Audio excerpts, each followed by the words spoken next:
শ্রী শ্রী চৈতন্য চরিতামৃতম মধ্যলীলা একবিংশ পরিচ্ছেদ।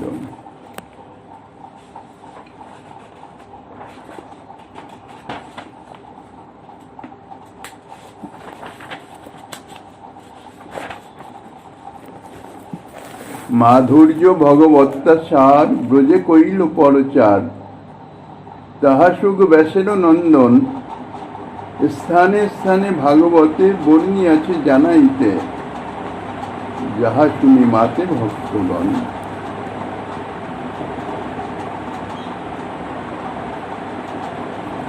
কলিযুগ পাবন অবতার পরম করুণাময় শ্রী শ্রী গৌরাঙ্গ সুন্দরের পরম অন্তরঙ্গ প্রিয় পার্শ্বদ বর্জ্য পূজ্যপাদ শ্রীল কৃষ্ণদাস কবিরাজ গোস্বামী মহাশয় তাহার শ্রী শ্রী চৈতন্য চরিতামৃত নামক শ্রী গ্রন্থের মধ্যলীলার একবিংশ পরিচ্ছেদে শ্রী সনাতন শিক্ষা প্রসঙ্গে ব্রজেন্দ্র নন্দন শ্রীকৃষ্ণের মাধুর্য বর্ণনা করিতেছেন। বলছেন, মাধুর্য ভগবত্তা সার ব্রজে কইল পরচার। ভগবত্তার সার যে মাধুর্য, তাহা একমাত্র শ্রীকৃষ্ণের ব্রজলীলাতেই পূর্ণরূপে প্রকটিত হয়েছে এবং সেই শ্রীকৃষ্ণের ব্রজলীলা এবং সেই সঙ্গে ভগবত্তার সার যে মাধুর্য, তাহা শ্রীমদ্ ভাগবত বক্তা শ্রী সুখদেব গোস্বামীপাদ শ্রীমদ্ ভাগবতের বিভিন্ন স্থানে বর্ণনা করেছেন। যাহা শুনি মাতে ভক্তগণ, যে ব্রজলীলার কথা, শ্রীকৃষ্ণের মাধুর্যের কথা শ্রবণ করে ভক্তগণ তাহারা উন্মত্ত হয়ে যান। মাতে মানে মত্ত হয়ে যান। কিসে মত্ত হয়ে যান? ব্রজভাবে শ্রীকৃষ্ণ প্রেম সেবা প্রাপ্তির নিমিত্ত তাহারা মত্ত হয়ে যান।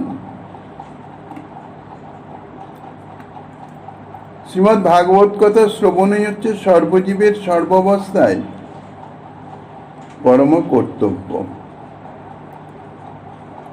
ইহা মহারাজ পরীক্ষিতের সুখদেব গোস্বামীপাদের চরণে নিবেদিত প্রশ্নের উত্তরে সুখদেব গোস্বামীপাদ যে ভাগবত কথা বর্ণনা করেছেন, তাই হচ্ছে প্রকৃত উদ্দেশ্য। কেননা পরীক্ষিতের প্রশ্ন শ্রবণ করে তাহার উত্তরের প্রসঙ্গেই শ্রী সুখদেব গোস্বামীপাদ শ্রীমদ্ ভাগবত কথা বর্ণনা করেছিলেন।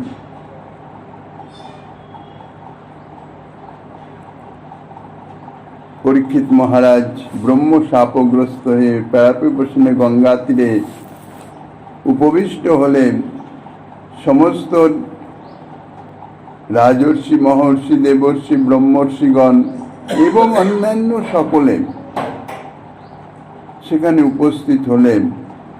যদিচ্ছা ক্রমে শ্রী সুখদেব গোস্বামীপাদের উপস্থিতি এবং পরীক্ষিত মহারাজের যথাবিধি সম্বর্ধনা অন্তে সেই চিরন্তনী প্রশ্ন, মুমূর্ষু জীবের পরম কর্তব্য কি? তারপরে শ্রী সুখদেব গোস্বামী কর্তৃক ভাগবত কথা বর্ণন। ইহা হচ্ছে শ্রীকৃষ্ণের বাঙ্ময়ী স্বরূপ শ্রীমদ্ ভাগবত আবির্ভাবের, আত্মপ্রকটের, অর্থাৎ ভাগবত প্রকটের উদ্দেশ্য। শ্রী সুখদেব গোস্বামীপাদ কর্তৃক ভাগবত কথা বর্ণনের প্রকট উদ্দেশ্য। কিন্তু ইহার একটি গূঢ় উদ্দেশ্য আছে। শ্রীমদ্ ভাগবত থেকে জানা যায় শ্রীকৃষ্ণ ব্রজে অবতীর্ণ হয়ে এমন সব মনোহারিণী লীলা করেছিলেন প্রকট লীলায়, যে সমস্ত লীলা কথা শ্রবণ করে জীব অত্যন্ত আকর্ষিত হয়ে তদ্জাতীয় প্রেম সেবা, ব্রজবাসীগণের ব্রজ পার্শ্বদগণের তদ্জাতীয় প্রেম সেবা প্রাপ্তির নিমিত্ত ভগবত পরায়ণ হয়ে যাবেন। ভগবত পরায়ণ হওয়ার সম্ভাবনা সব থেকে বেশি। এই জন্যেই শ্রীমদ্ ভাগবতে শ্রী সুখদেব গোস্বামীপাদ বর্ণনা করেছেন, অনুগ্রহায় ভূতানাং মানসিং দেহমাশ্রিতঃ ভজতে তাদৃশী ক্রিয়া ইয়া শ্রুত্বা তৎপর ভবেৎ। ইহারই অনুবাদ হিসাবে কবিরাজ গোস্বামীপাদ বর্ণনা করেছেন, ব্রজের নির্মল রাগ শুনি ভক্তগণ, রাগ মার্গে ভজে যেন ছাড়ি ধর্ম কর্ম। ব্রজের এই যে নির্মল রাগ অর্থাৎ বিশুদ্ধ প্রেম সেবা, বাহ্যিক দৃষ্টিতে লৌকিক মনে হয়, কিন্তু তার ভাব হচ্ছে অলৌকিক, বিশুদ্ধ প্রেম, যার জন্যে অর্থাৎ এই যে বিশুদ্ধ প্রেম, ইহা রাগ ভক্তি, যাহার ভিত্তি হইতেছে অনুরাগ, প্রীতি, ভালোবাসা।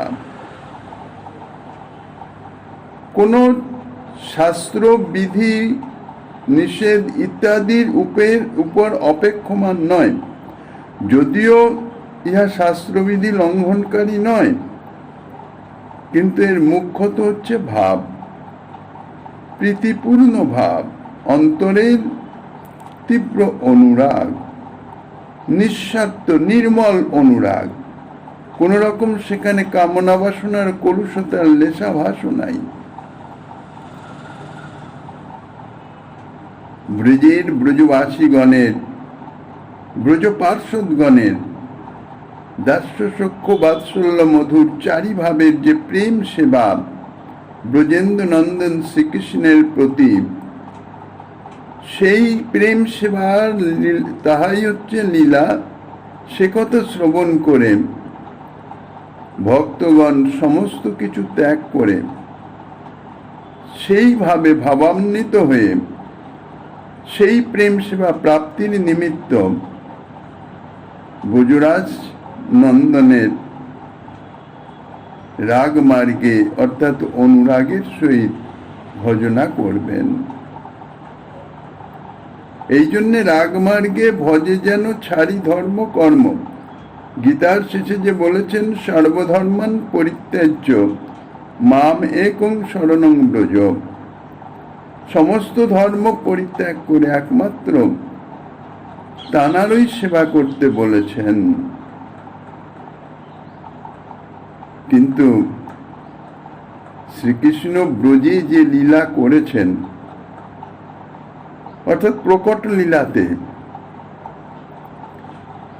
সেই লীলা কথা, সেই সেবার কথা বা তাদের যে অন্তর্নিহিত যে ভাব, প্রেম প্রীতি ভালোবাসার যে গভীরতা,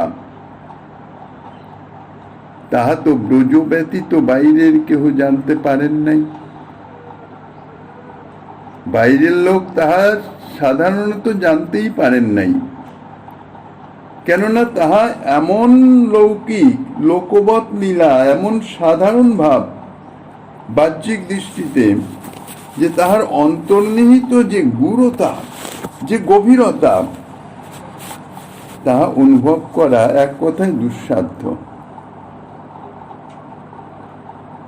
বিশেষ করে ব্রজসুন্দরীগণের সঙ্গে যে লীলার কথা,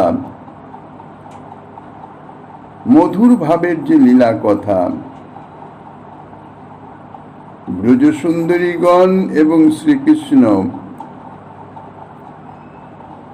সেব্য এবং সেবকতত্ত্ব ব্যতীত অপর ব্রজ পার্শ্বদগণও জানতেন না। কোন ব্রজবাসী, অপর কোন ব্রজবাসী তাহার সংবাদ জানতেন না।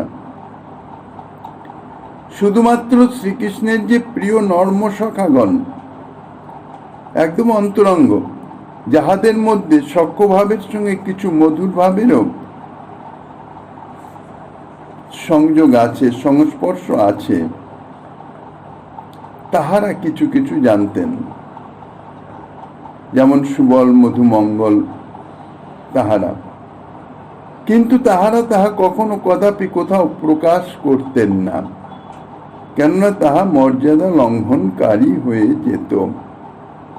তাহারা সখ্যভাবের পার্ষদ।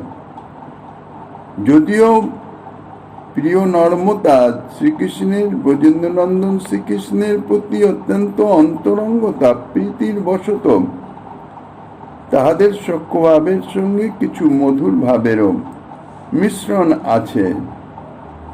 এই জন্যে তাহারা সেটা জানতেন, কিন্তু সেটি প্রকাশ করলে তাহাদের যে সখ্যভাবের সে মর্যাদা, ভাবের মর্যাদা লঙ্ঘন হয়ে যায়। এই জন্যে তাহা কখনো অন্যত্র কোথাও প্রকাশ করতেন না।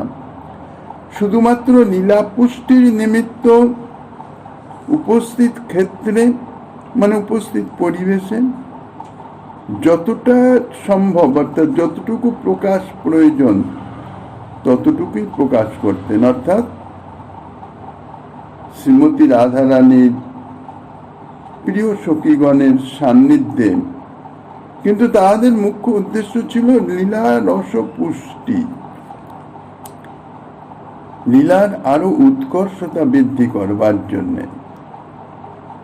সে 2-4 জন, অধিক নন। এই অবস্থায় শ্রীকৃষ্ণের ব্রজলীলার কথা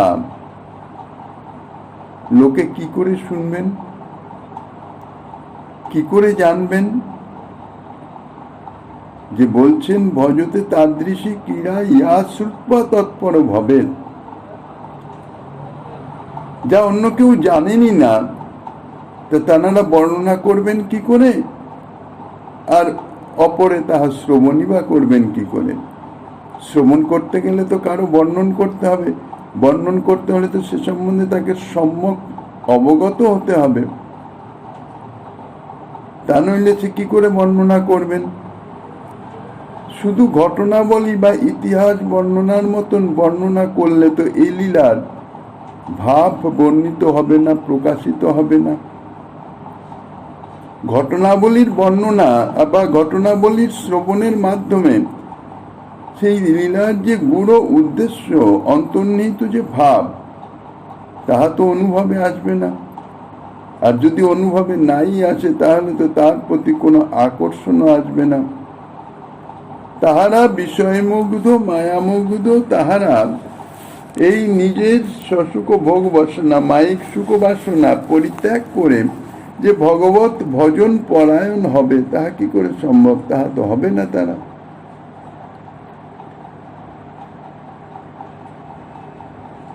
শ্রীকৃষ্ণই স্বয়ং সেই ব্যবস্থা করে দিলেন। ভগবত প্রেরণায় ব্যাসদেব সমস্ত পুরাণাদি শাস্ত্র বর্ণনা করেও অন্তরে তৃপ্তি অনুভব করতে পারলেন না। কি জানি একটা অভাব, কি যেন কাজ বাকি আছে যাহা করা হয় নাই, কিন্তু তিনি নির্ণয় করতে পারলেন না যে কি সে কাজ।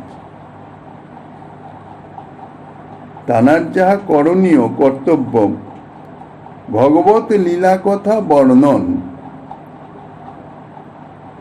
সমস্ত পুরাণাদিতে বিভিন্ন বিভিন্ন সমস্ত কথাই ভগবত বিভিন্ন স্বরূপের লীলা কথা সবই প্রকারান্তরে বর্ণনা হয়ে গেছে। তার মধ্যে মুখ্য যে শ্রীকৃষ্ণ লীলা কথা, তাহাও যে 6টি সাত্বিক পুরাণ, তার মধ্যে বর্ণনা করা হয়ে গেছে। কিন্তু তবুও কেন তিনি তৃপ্তি পাচ্ছেন না? যে কোনো কর্ম যদি কেউ করে, কর্মটির যদি উদ্দেশ্য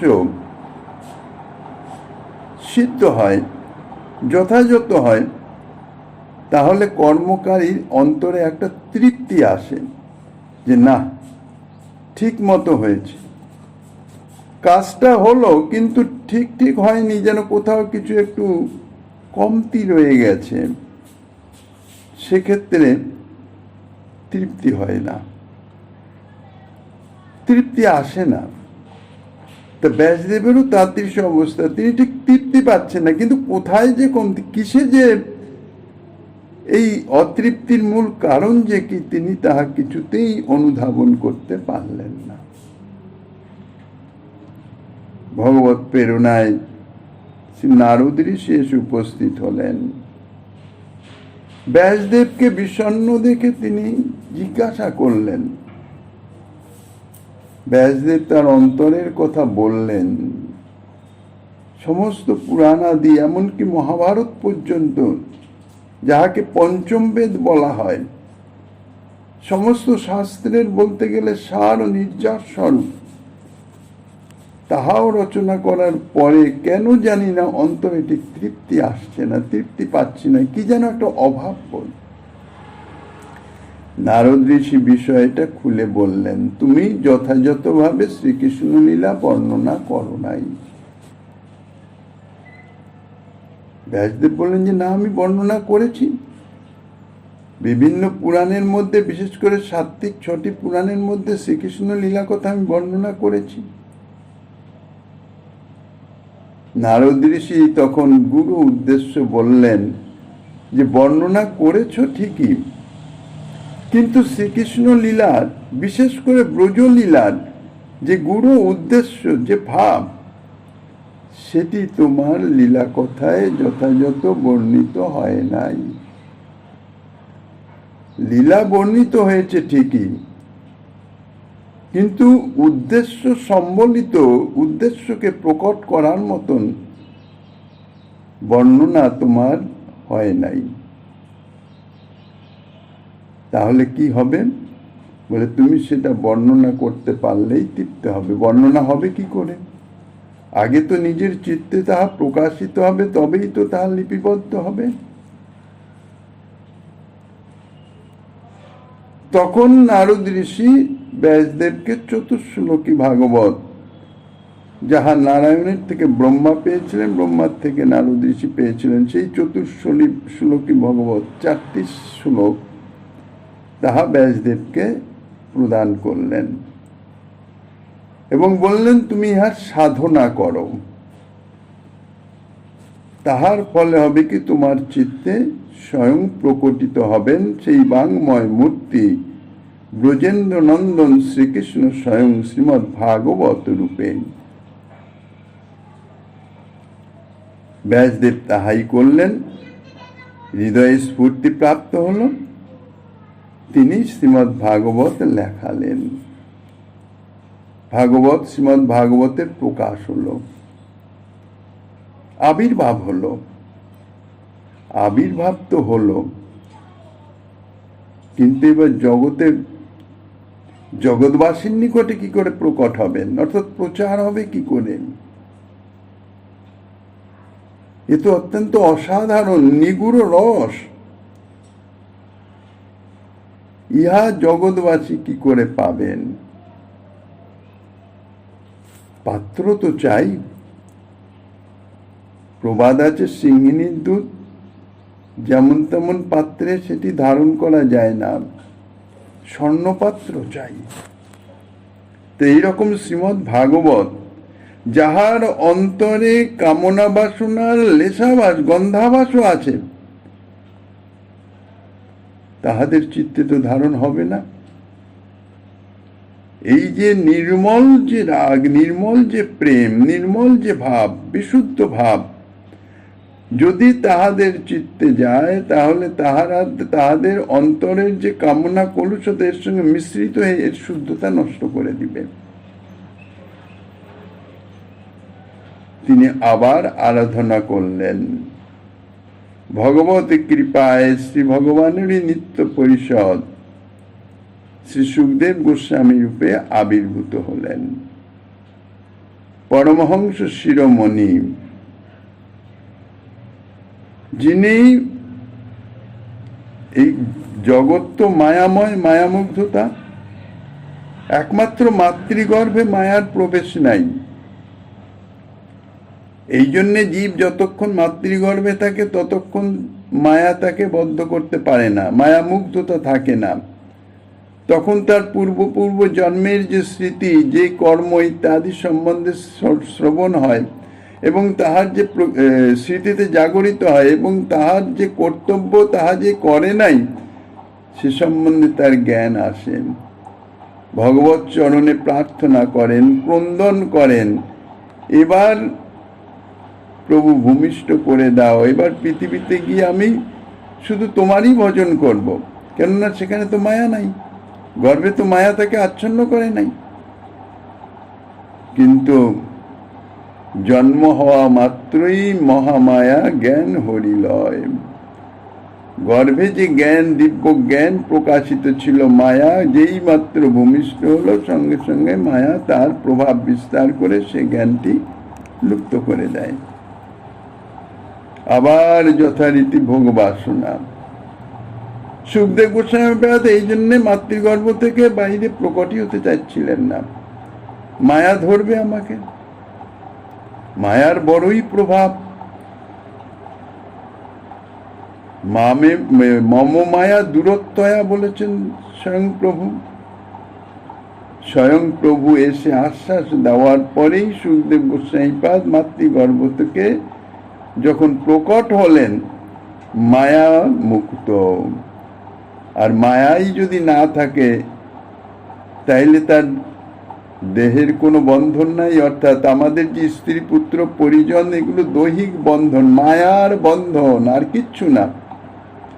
কারোর সঙ্গে কারো কোনো সম্বন্ধ নাই, প্রকৃতপক্ষেই নাই। দেহের সম্বন্ধটা, দেহটাই তো মায়াময়। কাজে সুখদেব গোস্বামী পাদেরও কোনো রকম কারোর সঙ্গে কোনো কে বাবা, কে মাতা, কে কি, কোনো সম্বন্ধ নাই, কোনো কিছুর স্মৃতি নাই।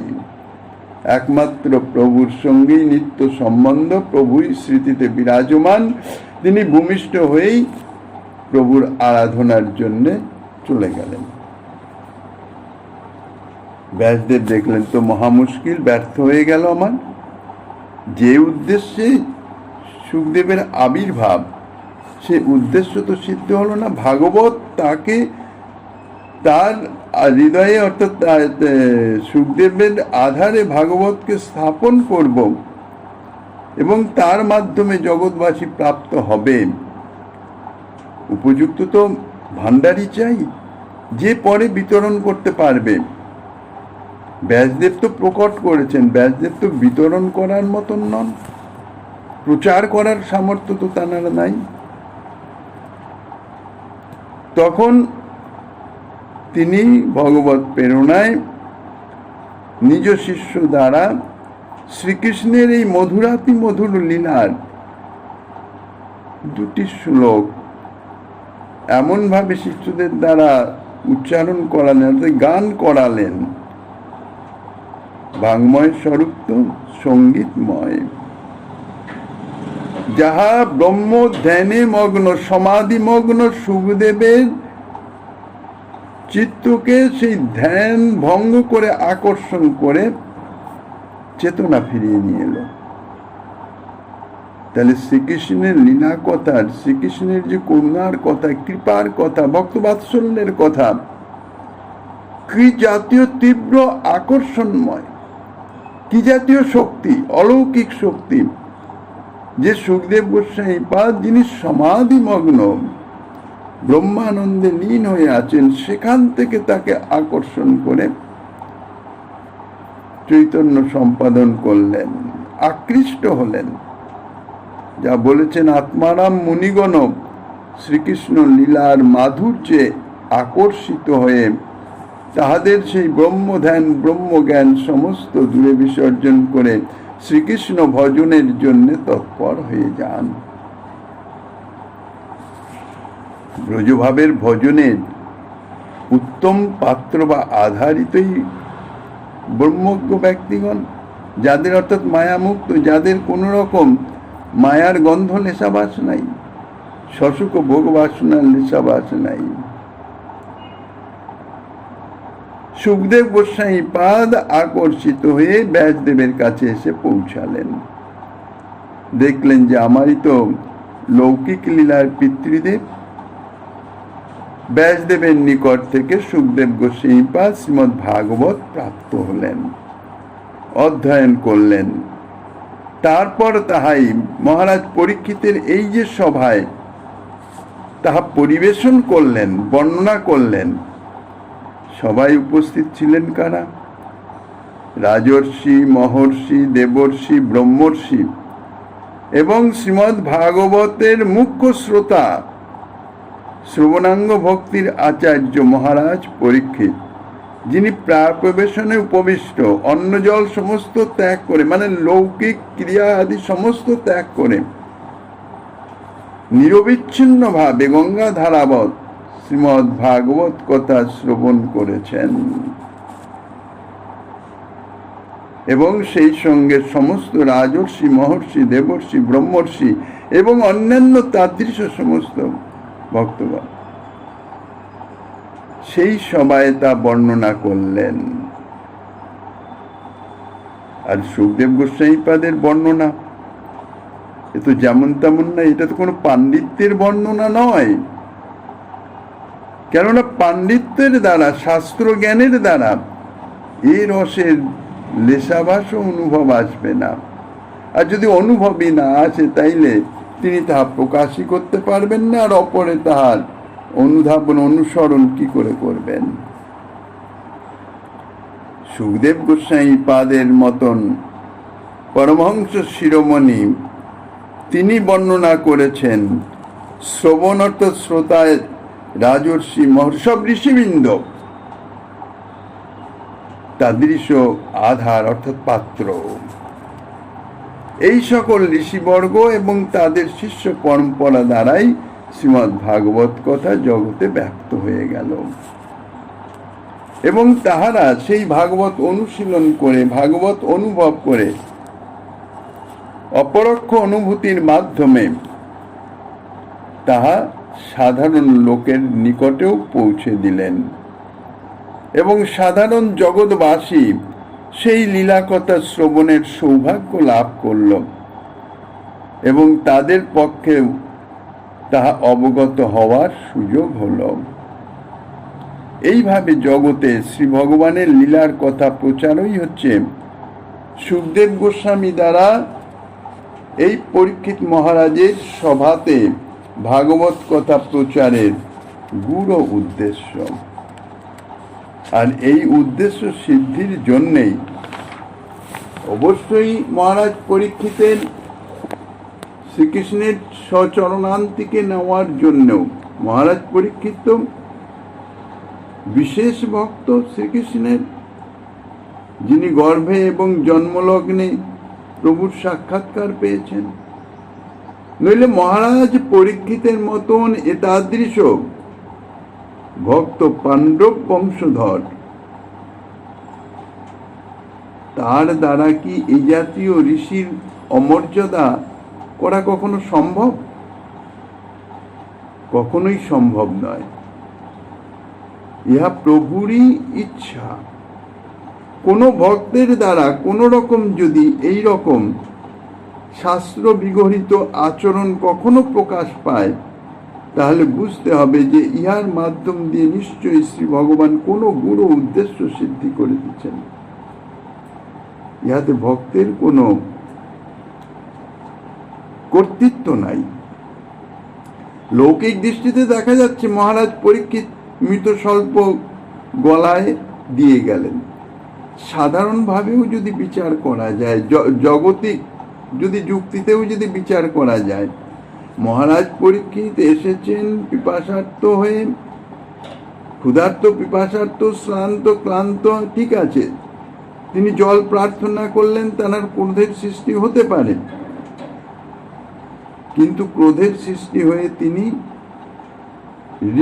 সমাধিস্থ ঋষির সমাধি সঠিক না বেঠিক তিনি আমাকে দেখে জল দেওয়ার এই মানে কষ্ট যাতে না করতে হয় সমাধিমগ্নের ভান করে বসে আছেন। যদি এই জাতীয় ভাব হয় তাহলে সমাধি ঠিক না ব্যাঠিক পরীক্ষার অন্য তো উপায় আছে। মৃত সর্প একটা তখন গলায় কেন, আর পাশে মৃত সর্পই বা কোত্থেকে আসবে? ঋষির আশ্রম সেটা সবসময় শুদ্ধ পবিত্র পরিষ্কার পরিচ্ছন্নই থাকে। মৃত সর্পের তো সেখানে আসার কোনো কথাই নয়, মানে পড়ে থাকার কোনো কথাই নয় ভগবত ইচ্ছায়। মৃত সর্প গলায় দিলেন, আচ্ছা ভালো, সেটাও মেনে নেওয়া যায় যে ঋষির সমাধি সঠিক না ব্যাঠিক সেটি পরীক্ষার জন্য সর্প গলায় দিলেন। যদি সমাধিটা ব্যাঠিক হতো তাহলে ঋষি তৎক্ষণাৎ আর ওই সমাধিস্থ ভাব রাখতে পারতেন না, ভীত সন্ত্রস্ত হতেন। সেটা যখন হলো না, পরীক্ষিত মহারাজের তো তখন মৃত সর্প সরিয়ে দেওয়া উচিত ছিল, বা এর পরিণতি কি হলো সেদিকে দৃষ্টিপাতই করলেন না। মৃত সর্পটি দিয়েই তিনি চলে গেলেন। যে উদ্দেশ্যে দিলেন তার ফলের দিকেও কোনো দৃষ্টি নাই। তাহলে বুঝতে হবে যেটা পরীক্ষিত মহারাজের নিজস্ব কর্ম নয়, ভগবত প্রেরণা তাকে দিয়ে এই কর্ম করিয়ে নিয়েছে। উদ্দেশ্য এই ব্রহ্মসাপ প্রাপ্তি এবং তাহার পর ভগবানের সমস্ত বিষয়, বিশেষ করে বলতে গেলেই জগৎবাসীর সমস্ত কিছু, প্রত্যেক ক্ষণের সমস্ত ঘটনা বলি, সে অনুকূল হোক ও প্রতিকূল হোক, জীবের কাছে সমস্ত ভগবত নির্দেশিত। যখন যা ঘটবার তাই ঘটবে, কোনো অন্যথা প্রত্যাবায় হবার নয়। এইভাবে শ্রীমদ্ ভাগবত প্রকট সুখদেব গোস্বামী পাদের দ্বারা তাহা পরীক্ষিত মহারাজের সবাই, তাদের শ্রোতা তো চাই, কোথায় পরিবেশন করবেন? যদি ক্ষুধার্ত ভোজন ইচ্ছুক যদি পাত্র না থাকে তাহলে ভোজ্যবস্তু পরিবেশন করে তৃপ্তি হয় না, ভোজ্যবস্তুর সার্থকতা হয় না। ক্ষুধা না থাকলে তো ভোজনে তৃপ্তি নাই। এরকম উত্তম পাত্র রাজর্ষি, মহর্ষি, দেবর্ষি, ব্রহ্মর্ষি এবং অন্যান্য তাদৃশ সমস্ত ভক্তগণ, তাদের নিকটে শ্রীমদ্ ভাগবত কথা পরিবেশন করলেন। মানে উত্তম পাত্র, উত্তম থেকে উত্তম পাত্র সব, তাদের মাধ্যমেই সমস্ত শুদ্ধ পবিত্র ঋষিগণ তাদের তাদৃশ যোগ্যতা সম্পন্ন শিষ্য পরম্পরায় ধীরে ধীরে সমস্ত জগতে শ্রীমদ্ ভাগবতের মাধ্যম দিয়ে শ্রীকৃষ্ণের তাদৃশ লীলা কথা যাহা শুনি মাতে ভক্তগণ, সেই লীলা কথা প্রচারিত হতে পারল। পরম করুণ শ্রীকৃষ্ণের প্রেরণাতেই এই সমস্ত সংগঠিত হয়েছে। নতুবা গর্ভ অবস্থাতেই শ্রীকৃষ্ণ যাকে রক্ষা করেছেন, পরম ভাগবত কৃষ্ণগত প্রাণ, সেই পরীক্ষিত মহারাজের দ্বারা ঋষির অমর্যাদা কস্মিন কালেও সম্ভব হতে পারে না। এই জন্যই বলেছেন, এক লীলায় করে প্রভু কার্য পাশ্চাৎ। কহিতে কৃষ্ণের রস শ্লোক পরে প্রেমাবেশে, প্রেমের সনাতনের হাতে ধরি, গোপী ভাগ্য কৃষ্ণ গুণ যে করিল বর্ণন, ভাবাবেশে মথুরা নগরী। শ্রীকৃষ্ণের এতাদৃশ মাধুর্যের কথা বর্ণনা করতে করতে শ্রীমন মহাপ্রভু এমনভাবে আবিষ্ট হয়ে গেলেন, প্রেমে আবিষ্ট হয়ে গেলেন, যে প্রেমাবিষ্ট হয়ে তিনি শ্লোক পড়তে লাগলেন। কি শ্লোক? গপ্পস্তব তপ কিমচরণ যদমুষ্য রূপং লাবণ্য সারমসমর্ধ মনন্য সিদ্ধম দৃগ্বি পিবন্তনু সভাভিনভং দুরাপমেকান্ত ধাম যশস শ্রীয় ঈশ্বরস্য। কৃষ্ণের মাধুর্যের কথা বলতে বলতে প্রভু প্রেমে আবিষ্ট হয়ে গেলেন। আর ভক্তিত্ব দৈন্য, যার হৃদয়ে ভক্তি যত শুদ্ধভাবে বিরাজিত হবে, অর্থাৎ প্রেমের যত প্রগাঢ়তা হবে, তাহার দৈন্যতা তত বৃদ্ধিপ্রাপ্ত হবে। কেননা দৈন্যতা না হলে সে রস যথার্থ আস্বাদন হবে না। তা প্রভু প্রেমে আবিষ্ট হয়ে গেলেন এবং দৈন্যবশত সেই মাধুর্যের আস্বাদনে নিজের যে অক্ষমতা এবং ব্রজসুন্দরীগণের যে সৌভাগ্য তাহা অনুভব করেছিলেন কারা? মথুরা নাগরিকগণ। শ্রীকৃষ্ণ যখন লৌকিক লীলায় মথুরা থেকে ব্রজ থেকে মথুরায় এলেন, তখন মথুরা নাগরিকগণ শ্রীকৃষ্ণের সেই মাধুর্যের কিঞ্চিত আভাস অনুভব করে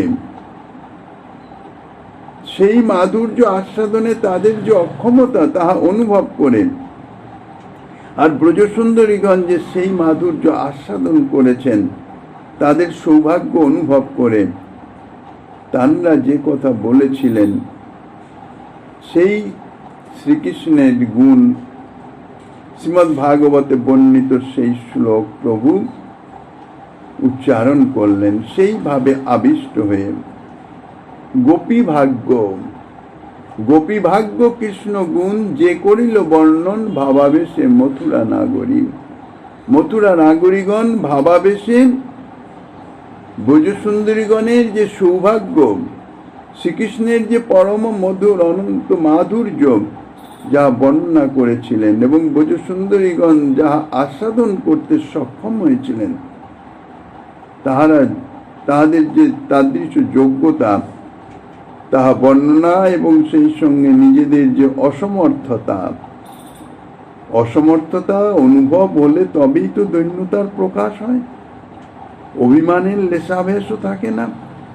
সর্বদা যখন অসমর্থতা অনুভব হবে তাহলেই তাদৃশ্য ভাব হবে, কারণ ইহা অনুভব সিদ্ধ। ভাবের ব্যাপার, ভাবের বিষয় সবসময় অনুভব সিদ্ধ। ভাষার দ্বারা বর্ণনাও করা যায় না, আর ভাষার বর্ণনা কিছু শ্রবণ করেও তাহা অনুভব হয় না। প্রেমাবিষ্ট হয়ে প্রভু সেই শ্লোক বলছেন, মথুরা নাগরিকগণের উচ্চারিত সেই শ্লোক। মথুরা নাগরিকগণ তাহা কখন বলেছেন? ভাবাবিষ্ট হয়ে।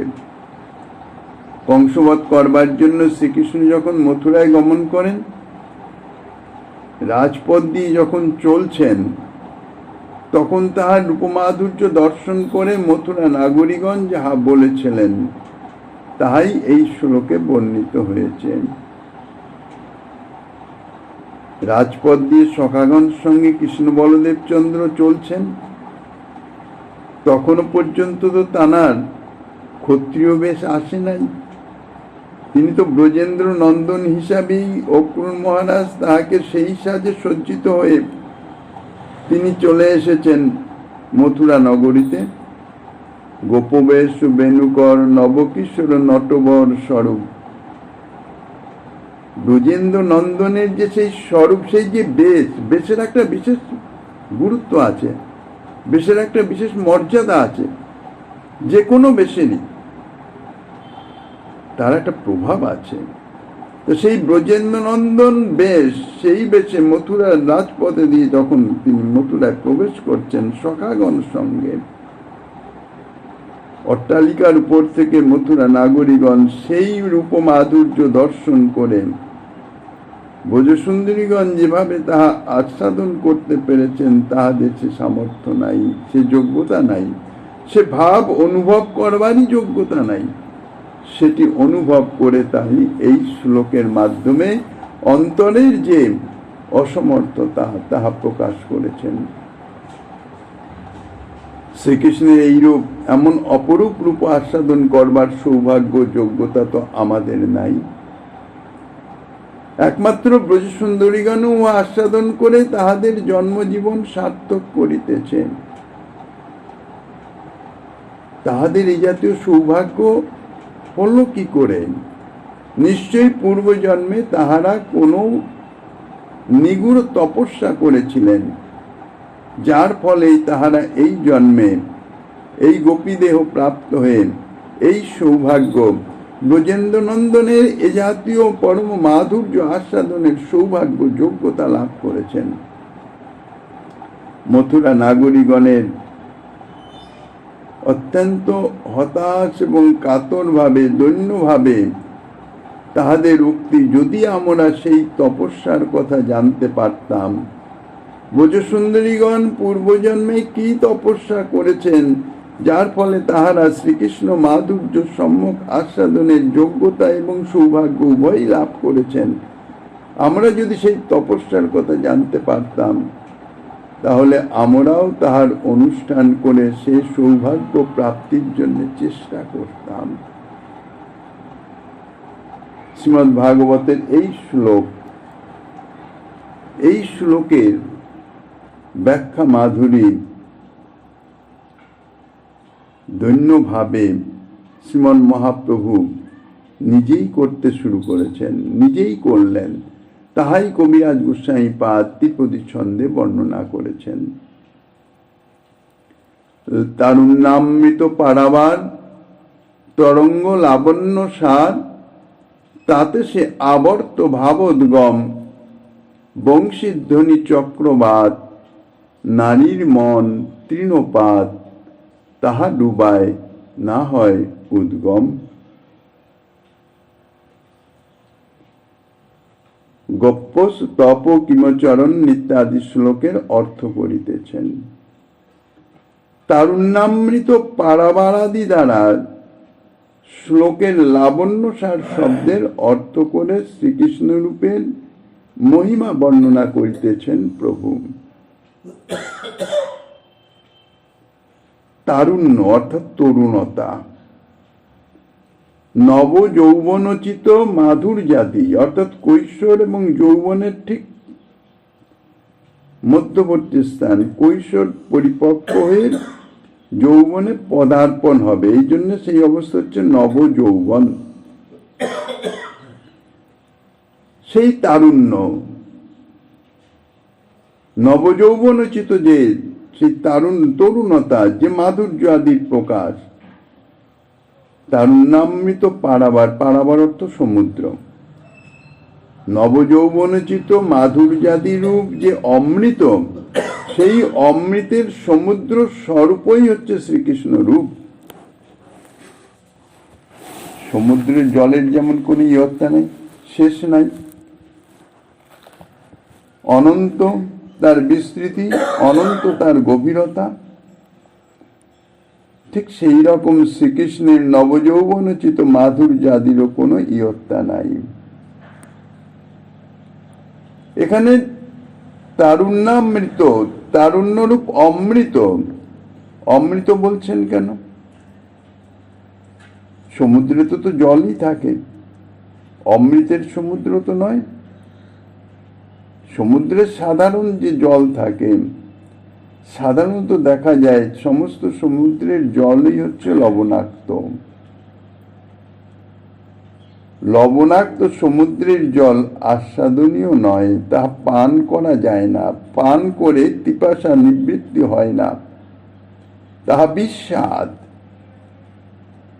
কিন্তু শ্রীকৃষ্ণের এই যে তারুণ্যরূপ সমুদ্র, ইহা এ জাতীয় জলে পূর্ণ নয়, বিস্বাদ জলে পূর্ণ নয়, অপেয় জলে পূর্ণ নয়, ইহা পরম আস্বাদনীয় অমৃতে পরিপূর্ণ।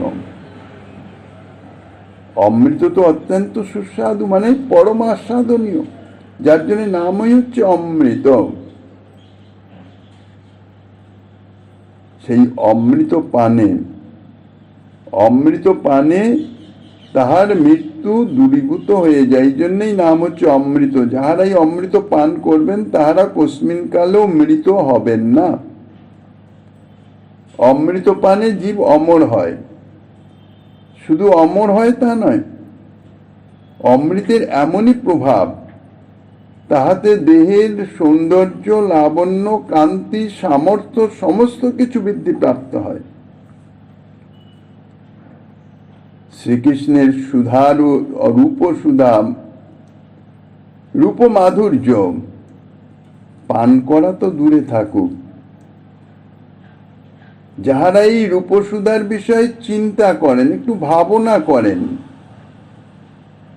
চিন্তন করেন, যাকে বলা যায় স্মরণ করেন, তাহারাও অমরত্ব লাভ করেন।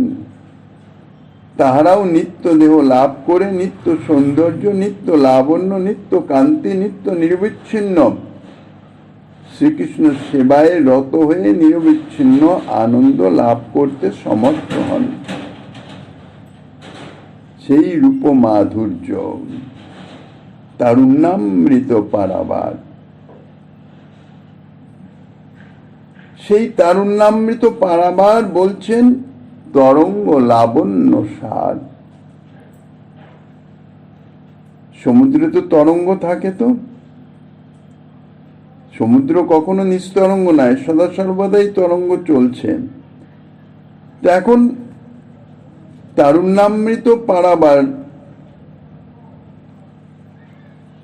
নব যৌবনচিত তরুণচিত মাধুর্যাদিরূপ যে অমৃত রূপ সমুদ্র, তা সে সমুদ্রেরও তরঙ্গ থাকবে। তা সে তরঙ্গটা কি? তা বলছেন তরঙ্গ লাবণ্য সার। শ্রীকৃষ্ণের দেহের যে অপরূপ লাবণ্য, যে চাকচিক্য, যে পরম মনোহারিত্ব, তাহাই ওই তারুণ্যামৃত সমুদ্রের তরঙ্গ সদৃশ, ঢেউ সদৃশ নিরন্তর প্রবাহিত হচ্ছে। শ্রীকৃষ্ণের দেহের লাবণ্য এত বেশি, যেন দেখলে মনে হয় রূপের ঢেউ খেলছে, স্থির নয়, তরঙ্গায়িত হচ্ছে।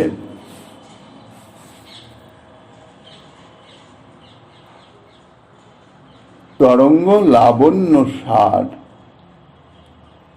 অর্থাৎ লাবণ্যের সার, ঘনীভূত লাবণ্য। এই তারুণ্যামৃত সমুদ্রের তরঙ্গ হচ্ছে ঘনীভূত লাবণ্য। বলছেন তাতে সে আবর্ত ভাবোদ্গম, অর্থাৎ সেই সমুদ্রে, তারুণ্যামৃত সমুদ্রে,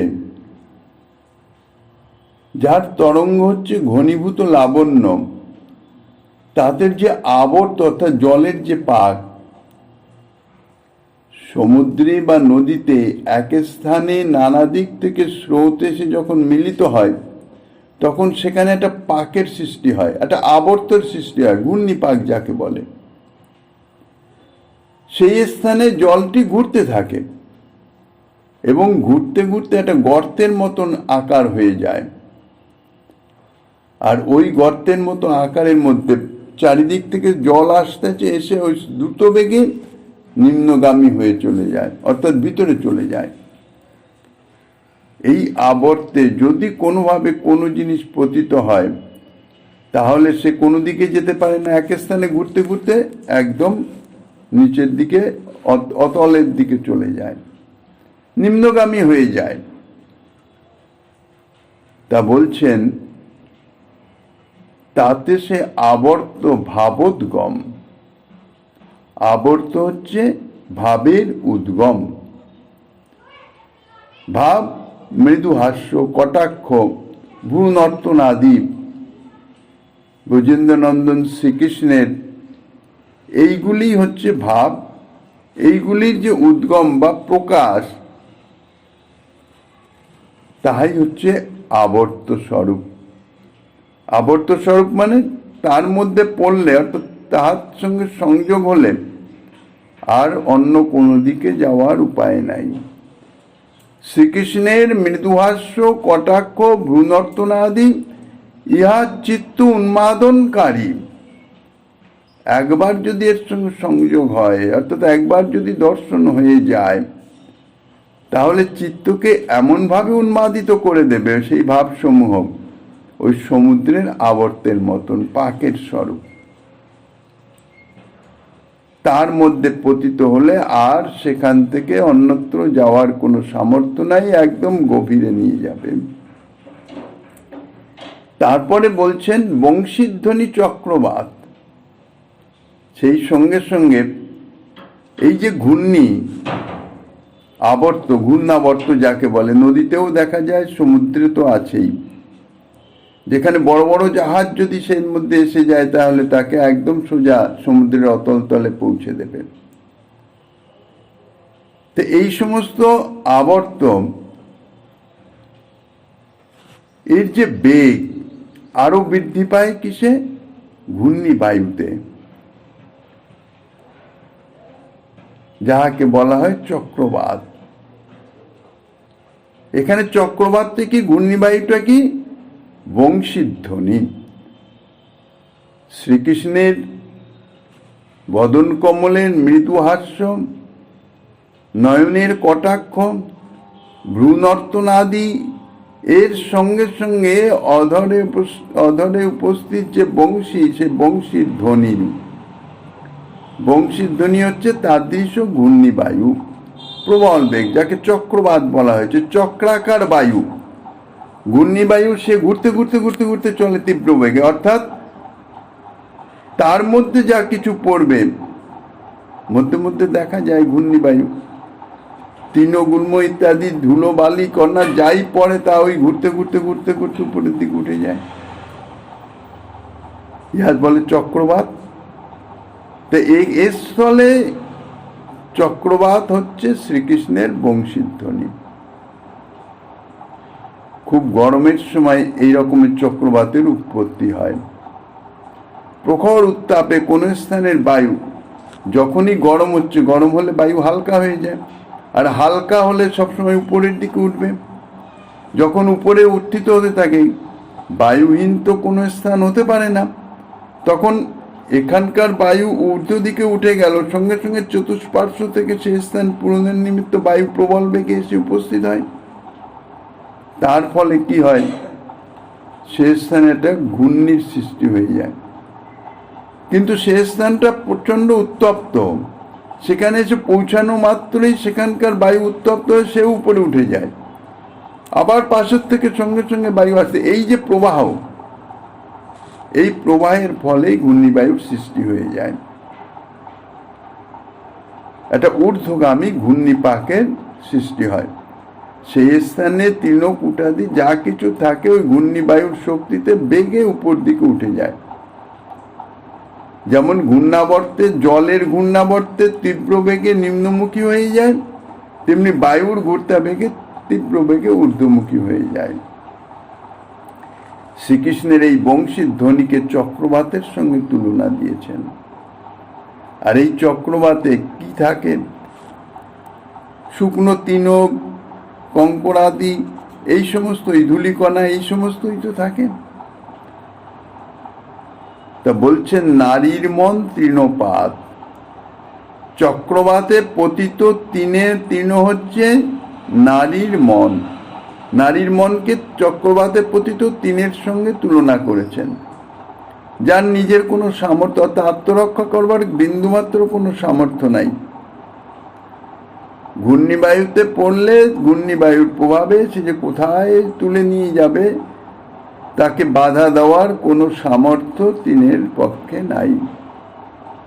তা নারীর মন হচ্ছে তার দৃশ্য। চক্রবাতের মধ্যে কোনো তৃণ পতিত হলে যেমন তাহার ভূমি স্পর্শ করতে পারে না, সে সামর্থ্য থাকে না, শ্রীকৃষ্ণের বংশীর ধ্বনিতে যাহাদের মন একবার পতিত হয়, আকর্ষিত হয়, অর্থাৎ শ্রবণ দ্বার দিয়ে হৃদয়ে সে ধ্বনি প্রবেশ করে, যখন মরমে প্রবেশ করে তখন তার মন আর দেহ গেহাদিতে আবদ্ধ থাকতে পারে না। বংশীর ধ্বনির অনুসরণ করে তাহা, অর্থাৎ চক্রবাতের যে গতি, সেই গতি অনুসারে চক্রবাত যেখানে পৌঁছায় সেখানে পৌঁছে যায়। চক্রবাতের শক্তিতে ঊর্ধ্বোত্থিত তৃণখণ্ড সমুদ্র গর্ভস্থ আবর্তে পতিত হলে তাহা যেমন আর সমুদ্র থেকে উত্থিত হতে পারে না, সমুদ্রের জলেই চিরতরে নিমগ্ন হয়ে থাকে।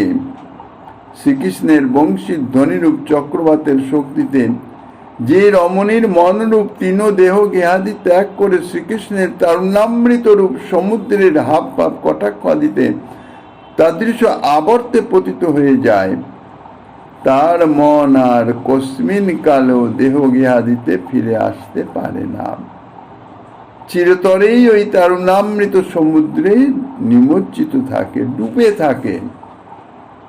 মর্মার্থ হচ্ছে এই, শ্রীকৃষ্ণের বংশীর ধ্বনি যে রমণীর কর্ণে প্রবেশ করেছে, অর্থাৎ যে কোনো ভাবে শ্রুতিগোচর হয়েছে, তিনি আর তার মনকে কখনো কোনোভাবে নিজের আয়ত্তাধীনে রাখতে সমর্থ হন না। নিত্য নৈমিত্তিক যে ক্রিয়াকর্ম বা তানার দেহকর্ম ইত্যাদি যা কিছু, আত্মীয় স্বজনের সেবা টেবা ইত্যাদি যা কিছু, কোনো কাজে কোনো স্থানেই আর রাখতে পারেন না। তার মন তখন উদাও হয়ে শ্রীকৃষ্ণের সেবার নিমিত্ত শ্রীকৃষ্ণের দিকে ধাবিত হয়। শ্রীকৃষ্ণের নিকটে গিয়ে শ্রীকৃষ্ণের অপরূপ রূপ, নবযৌবন আদি সঞ্চিত, নবযৌবনোচিত যে সৌন্দর্য মাধুর্য, শ্রীঅঙ্গের যে অনির্বচনীয় ঢলঢল লাবণ্য, সেই সঙ্গে তার যে হাস্য মধুর কটাক্ষ সহ ঈষৎ ভ্রূনর্তন, হাব ভাবাদি, তাহার দর্শন করে তিনি আর কোনো প্রকারে তাহার মনকে ফিরিয়ে আনতে পারেন না। মন তখন শ্রীকৃষ্ণের অপরূপ রূপ সমুদ্রেই চিরতরে ডুবে যায়। তাই বলছেন তাহা ডুবায়, অর্থাৎ সেই সমুদ্রে ডুবিয়ে দেয়, না হয় উদ্গম। সেই আবর্ত থেকে তার মনকে আর কখনো কোনোভাবে উদ্ধার করতে সক্ষম হয় না। এই ত্রিপদীতে শ্রীমন মহাপ্রভু এই যে নারীর মন বলছেন, নারীর মন তিনপাত, এখানে নারী বলতে কৃষ্ণকান্তা ব্রজ সুন্দরীগণকেই বুঝাচ্ছেন। কেননা শ্রীকৃষ্ণের মাধুর্য সম্যকরূপে অনুভব করবার উপযোগী প্রেম তো চাই, সে প্রেম তো অন্য রমণীর মধ্যে নাই। সেই জন্য এখানে নারী বলতে ব্রজ সুন্দরীগণ। পরবর্তী ত্রিপদীতে প্রভু যে আস্বাদনী দিচ্ছেন, শ্রীমন মহাপ্রভু গিরিধারীলালের কৃপা হলে আগামী দিন আস্বাদনের বাসনা রেখে অধ্যকার শ্রী চৈতন্য কথার